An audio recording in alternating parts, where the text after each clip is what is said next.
kasus kekufuran saja, malas beribadah, tidak mau jadi orang baik. Hanya itu sederhananya. Lalu kenapa teman-teman? Apapun waswas syaitan yang mengatakan orang beriman itu susah, itu bohong semuanya. Demi Allah orang beriman itu bahagia, tenang, bisa mendapatkan semua dunia. Allah janjikan, tidak mungkin salah. Kita melihat orang-orang yang tinggal di Timur Tengah, Allah berikan kekayaan. Banyak orang di Indonesia juga, orang di Asia Tenggara yang memang beriman sama Allah banyak. Saya berjalan dengan orang-orang yang pergi umroh, pergi haji, banyak orang mampu. Banyak orang mampu dan mereka hidup bahagia, bisa. Ya. Jadi bukan berarti kalau kita lagi sulit kemudian kita menganggap oh ini berarti saya disiksa sama Allah tuh memang hukuman. Tidak. Antum harus berubah. Kata Allah SWT, innallaha la yughayyiru ma biqaumin hatta yughayyiru ma bi anfusihim. Allah tidak akan mengubah nasib satu kaum sampai mereka mengubah nasibnya. Maksud daripada ayat ini adalah, kata sebagian ulama, kalau seseorang muslim dia memohon, merengek, mengadu sama Tuhannya dan meminta apapun sampai dia minta menjadi seorang raja dunia, akan dikabulkan oleh Allah asal dia mau mengubah dirinya. Lalu Allah akan bukakan kepadanya peluang-peluang untuk mencapai apa yang sedang dia minta itu. Dan Allah sebaliknya akan mencukupkan kebutuhan seorang hamba kalau dia mengatakan cukuplah saya begini. Misal ada orang bekerja, dia dikasih sama Allah gaji, dia dapat gaji 2 juta, dimudahkan, dia diterima kerja seterusnya. Lalu dia mengatakan cukuplah seperti ini. Keluarga saya biayai 1,5 juta, sudah cukup, alhamdulillah, udah, nggak masalah. Allah cukupkan dia dengan itu.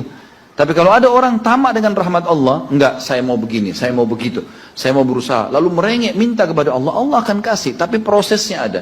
Karena kita di dunia ada proses. Makanya Umar bin Abdul Aziz rahimahullah mengatakan, sungguh saya ini memiliki pribadi yang tumuh. Tumuh itu orang yang selalu antusias mendapatkan yang terbaik. Beliau waktu jadi masyarakat biasa, beliau minta kepada Allah agar menjadi gubernur Madinah. Dan beliau mengatakan, terus saya menggencot doa itu setiap malam, sampai Allah kabulkan saya jadi gubernur Madinah. Gitu kan? Kemudian setelah itu, saya memiliki antusias yang lebih besar untuk menjadi khalifah. Dan terus saya berdoa sampai Allah nobatkan jadi khalifah. Padahal Umar bin Abdul Aziz tidak bisa jadi khalifah pada saat itu kalau sesuai dengan jalur keturunan. Semestinya ada orang lain. Dia memang keturunan Bani Umayyah, tapi bukan dia semestinya pada saat itu menggantikan khalifah. Tapi subhanallah sebelum meninggal khalifah sebelumnya menulis surat bahwasanya yang datang setelah saya adalah Umar bin Abdul Aziz, padahal bukan dia. Makanya setelah Umar bin Abdul Aziz meninggal kembali kepada keturunan raja yang pertama. Tapi Allah selipkan dia menjadi khalifah di situ. Dan dia mengatakan, saya mendapatkan semua apa yang saya inginkan dengan tumuh saya, dengan antusias saya yang besar, dan saya mohon kepada Tuhan saya sampai Allah kasih. Jadi Allah kasih teman-teman sekalian. Tapi bagaimana kedekatan antum kepada Allah subhanahu wa ta'ala? Bagaimana kita merengeknya dengan Allah? Bagaimana kita memohonnya dengan Allah? Tidak ada yang mustahil.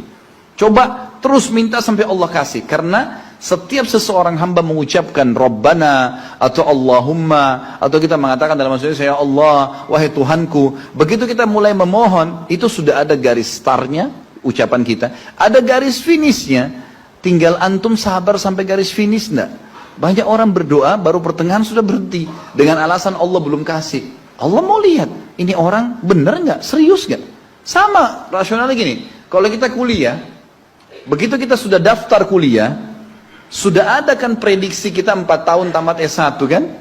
Oh iya, semester 1, semester 2, semester 3, sampai semester 8 misalnya. Ini yang saya tahu pada saat kami S1 di Madinah begitu ya. 1 tahun 2 semester, 1, 2. Tahun kedua, 2, 3, dan 4. Sampai semester 8 selesai S1. Baik, kita begitu daftar, pertama sudah tahu. Saya akan kuliah 4 tahun nih. Kalau saya lulus, selama 4 tahun saya akan lulus menjadi S1. Kita sudah tahu kan. Kalau ada orang baru tingkat 2 sudah berhenti kuliah, dia sendiri berhenti. Itu sama rasionalnya orang kalau berdoa tuh. Kalau merengek sama Allah. Sabar sampai titik klimaksnya. Kita akan dapat ijazahnya, kita akan dapat apa yang kita inginkan. Gitu kan? Tapi kalau orang terburu-buru, tergesa-gesa, dia tidak dapat. Jadi selalu tamak terhadap rahmat Allah. Dan itu bagian daripada ibadah. Allah SWT menyuruh kita tamak dengan rahmatnya. Ya. Kita disuruh berdoa dengan khaufan wa tama'a. Khauf, takut dengan azabnya Allah, jangan masuk neraka, dan tamak terhadap rahmat Allah. Minta terus agar Allah SWT memberikan kepada kita rahmat yang luas, ditambah, diberikan karunia. Antusias teman-teman sekalian. Orang mukmin itu selalu optimis. Tidak ada kata-kata pesimis, tidak ada kata-kata putus asa, nggak ada kata-kata dendam. Berlalu, qaddarallah ma syaa fa'al. Allah sudah takdirkan dan sudah terjadi. Kata Nabi SAW, kalau terjadi sesuatu pada kalian, katakan Allah sudah takdirkan, sudah terjadi. Buka lembaran baru, jalan sekarang, gitu kan? Sampai kata Nabi SAW yang memotivasi kita, kalau di tangan seseorang di antara kalian sebuah bibit, dan dia tahu, bibit pohon, dan dia tahu besok kiamat, tetap dia tancapkan. Tetap dia tancapkan.